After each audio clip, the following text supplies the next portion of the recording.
Dito sa Reels Achievement, meron tayong tinatawag na recurring achievements.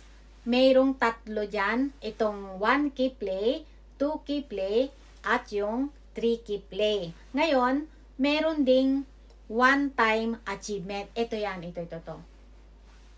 Yan, one-time achievement. Ngayon, meron pang hindi nakakaalam kung ano ang ibig sabihin nitong wordsmith. Yan ang ipapaliwanag ko sa inyo ngayon. I-tap natin itong wordsmith para malaman natin.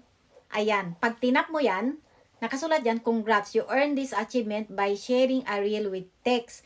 Keep creating reels with text to help grab your audience attention. Ibig sabihin yan, pag nag-upload ka ng reel mo, kailangan mong maglagay ng text. Yung text ba na ibig sabihin yung maglalagay ka ng subtitle doon sa reel mo. Ngayon, kailangan mo maglagay ng text or subtitle doon sa editing tools ni Meta, hindi sa ibang platform.